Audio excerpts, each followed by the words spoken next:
Well, hello there everyone, my name is Gamer3, bringing you guys today some more Final Fantasy Crystal Chronicles.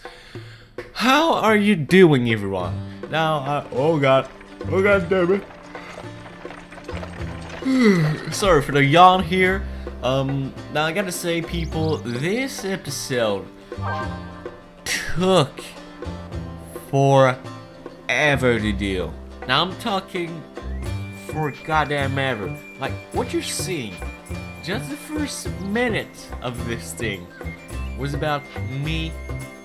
Was about 2 to 3 hours of me doing off-screen training. And the problem is, as you might have saw during the last parts, my disc usually goes on me and just trolls me and just really screw me over and be like, you know what, we ain't working now. So that's pretty much it, really. There's not a whole lot happening in the first part, but I've decided to push the get shit done button, which mean for all the next parts I cut to really unnecessary bullshit, which mean all the off-screen training that I do, all the really everything that isn't my focus on one part will be, you know, cut off, unless it's dialogue from people outside that you haven't seen. Then I won't care showing. I won't care showing what I got. Instead, what I'll be doing is I'll show my stats every time I. Jesus, I'm trying to say something. Every time I start an episode, I'm just gonna show my stats to maybe show you how different I did from the last time. Not a whole lot happening here. And yeah, that is pretty much it. 2 minutes in and I haven't even done that. Jesus Christ. Okay, this is getting kind of long. But yeah, only in 3 hours.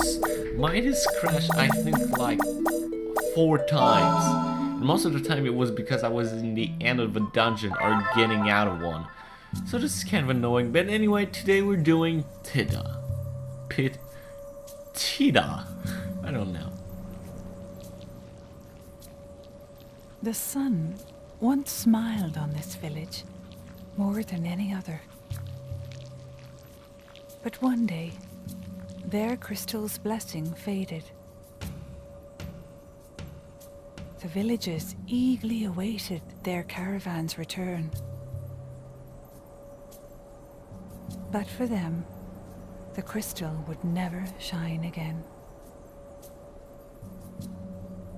It is said that not a single one of them tried to escape. All stood fast, waiting for the caravan, hoping to the very end.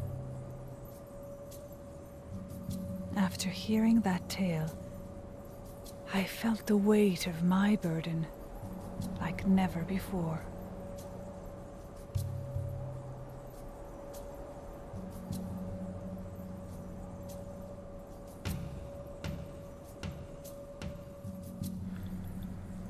Welcome everyone to Tida Village.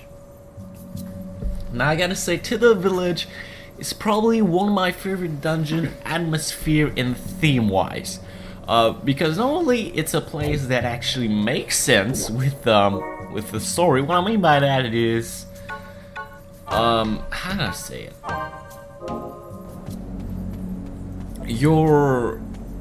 God damn it. Tida is a place where I don't think you remember from earlier in this playthrough, but earlier in this playthrough, as you can see here.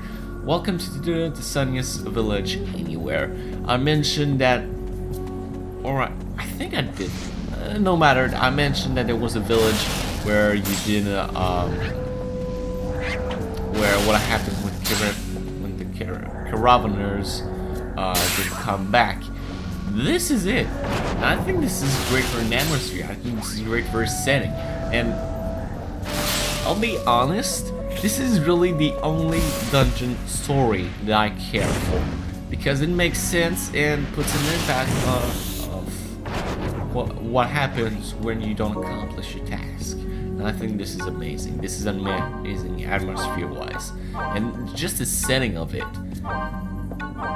It didn't last because nobody came back with the mirror. Probably because the caravaners were dead during their journey. And there's a little bit like this everywhere in this place. Like there's a sign later on that say, our caravaners will come in 3 days. Prepare a warm welcome. And that just takes you, you know? That just grabs your heart and you're like, damn, you know? So that's, I don't know, there's just that feeling of being here that's unsettling. I don't get why there's a Mirror 3 here, of all places. The place where there's no longer any mirror. So I don't know how a Mirror 3 can grow here, but it just is. As a dungeon itself, it's pretty lengthy, I'm telling you. This is a dungeon I started really early on, like, we're what, already 6 minutes in, but I started at 2 minutes and I'm really only in the beginning area. There's even a time later down the road where I speed things up, because really this is kind of a long dungeon. It's not the longest by any means. There's one that are far much longer than this. Fucking Linary Desert. This is no foreshadowing here. But yeah, this is pretty much it, honestly. This is a heavily thunder and fire base area, so if you got a blizzard spell, that is just fine. That means that you don't mainly did heavily damage and stun them with the ice properly. I believe fire is effective against some of them. Is really effective against some of them, like well, actually, it's skeletons, the kind of caterpillar monster, the one that casts the thunder spell. Those guys are weird. The guys that you can see, not those plants. Come on, character, move a little bit more to the left. But basically, the creatures down here down the cliff, the big caterpillar thing. I don't know how they're called. But really, the only thing that's keeping you away from using fire everywhere here instead of just fire floating ball. Really, for the rest, you can use fire here. It's pretty effective. I recommend more blizzard. I recall blizzard doing more damage here. I might be totally wrong too. Exception of that. But yeah, by the way, if you're trying for things like bronze shard, iron shard, all crafting materials, it is a pretty good place too. Oh god. I'm sorry if I have nothing to say here. I'm just thinking. Maybe I shouldn't do those recording really early in the morning. Oh god damn it. But it is a pretty straightforward place, I'll say so myself.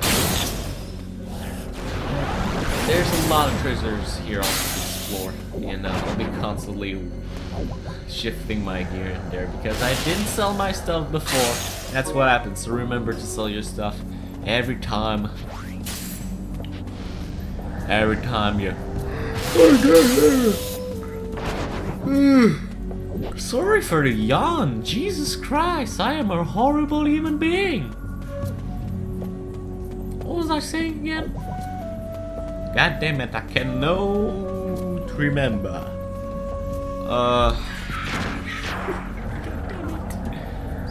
God damn it. Wow, I really love the word god damn it today. But there isn't much happening, honestly. I really kept shifting my gear here.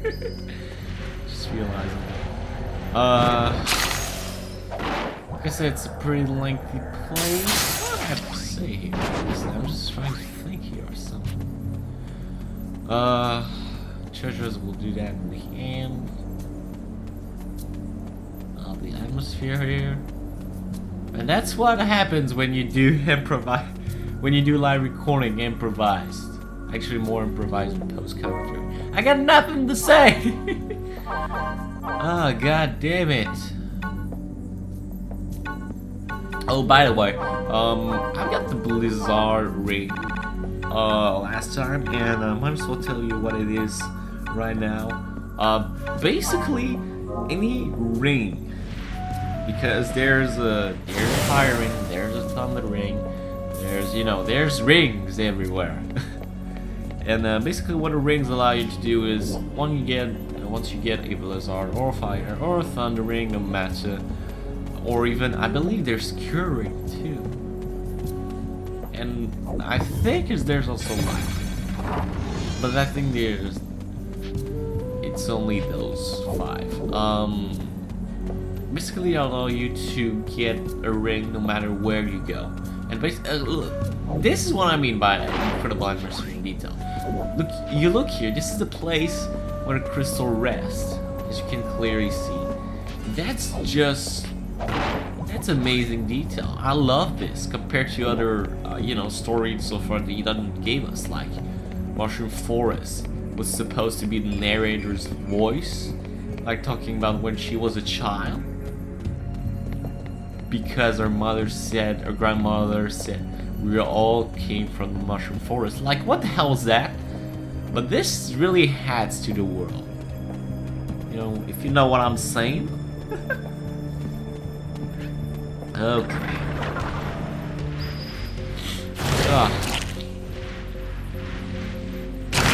What was I saying again?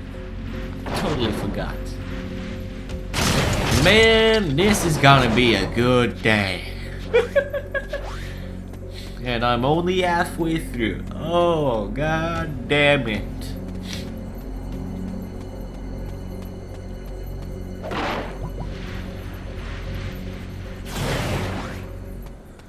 Oh, sorry everybody. I don't know what to say.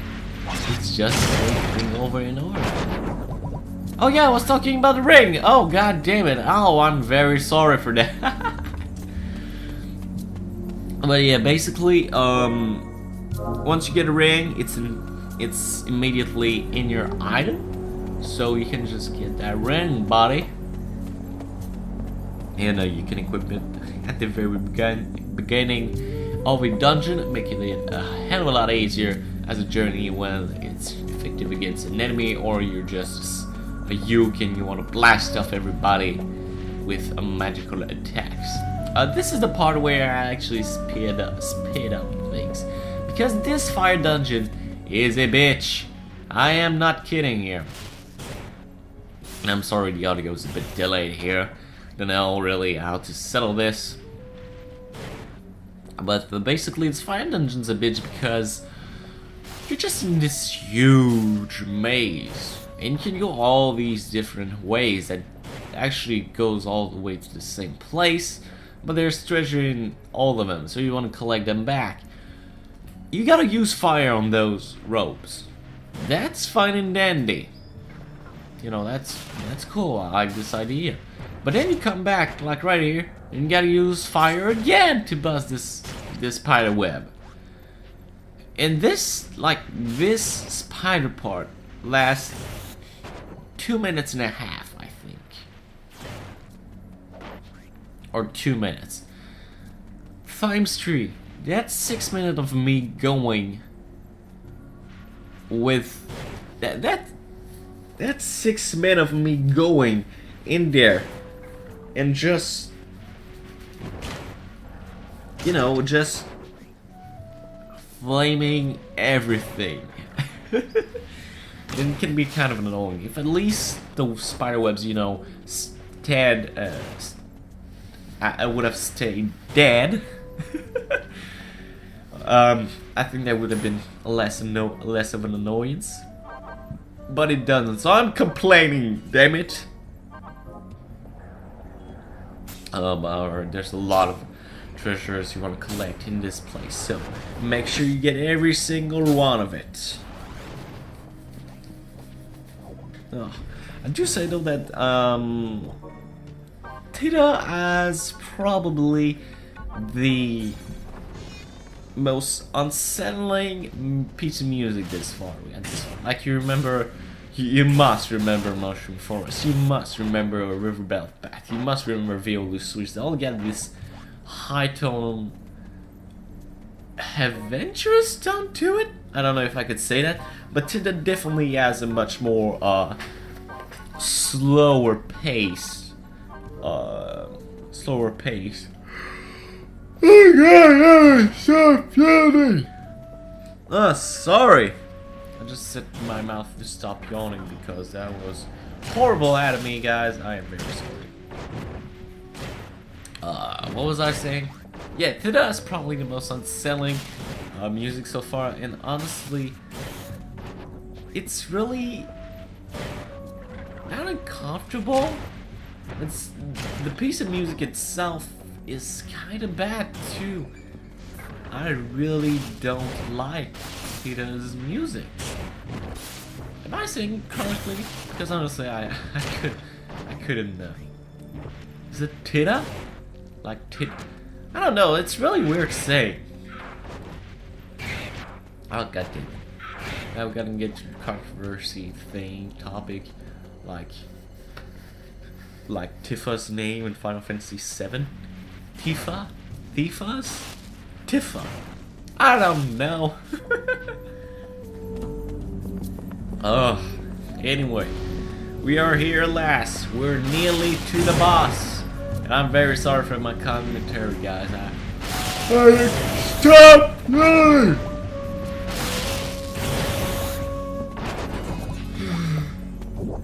God damn it, mouth! I said stop yawning. Would you stop, please? Please stop yawning.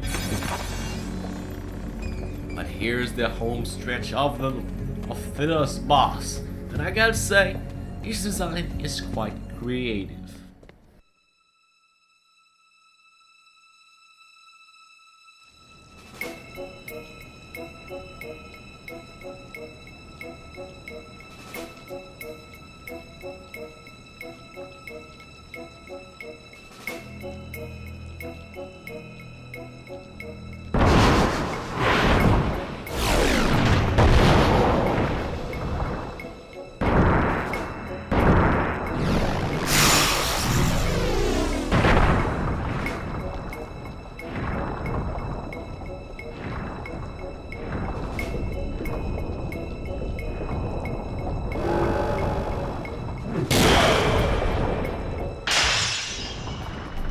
Yeah, we're fighting a damn house. I don't believe it either. But anyway, this is, I believe, is Armstrong. Excuse me. On cycle 1, this thing has over 160 HP, has 1 point of resistance against fire, 2 points against blizzard, 3 against thunder, 3 against slow and stop, 2 points of defense against gravity, and 0 against holy. Once again, holy is your best option. I don't know why it seems to be the thing with those bosses. However, I do find that fire is quite an effective strategy, especially considering he has you can get residual damage with this guy, so that's always pretty nice and slow. If you can go the physical route, it's not too bad because most of his attacks are pretty straight forward. As you can see here, strategies mostly use things, well, exception of his slow gas and his arm swipe that he's doing right now. Most of his attacks are pretty, you know, predictable. Like you see his poison gas attack here, it's going in a straight line. There's this cannon boulder attack, you know, this like right here, it's going in a straight line. And there's another one that uses right arm. I think he's gonna use it soon. He throws a bunch of needles at you. This is a pretty straightforward line. So unless you're going for right here, his needle attacks. So unless you're counting his arm swipe, not a whole lot happening here. So going the physical route is a good enough option if you account the fact that you must use the hit and run, because hit and run's the best thing ever. Really just go in and out. If you go to physical route. Yeah, I keep using fire because my bonus objective was to use magical attacks against enemies. I'm sorry, finishing off enemies with magical attacks, so I'm just going that route. Ain't nothing bad with this. Actually, does it take residual damage?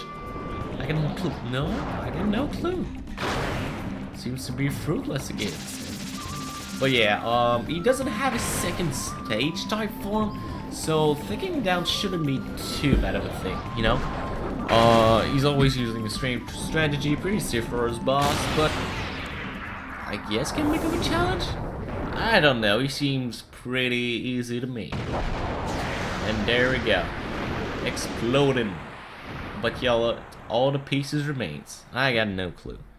But this was a house, everyone. Makes me think of Haunted House. I don't know about you, movie. I didn't really like the movie.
There we go.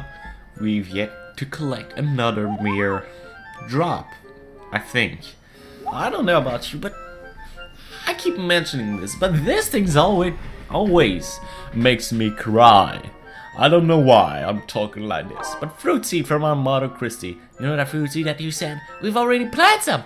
Do you want to take them out and plant new ones? Heck yeah! It's what you must. Or don't say don't bother, because you will lower the infinity with your family and you don't want this. This is bad, you won't be good with your family.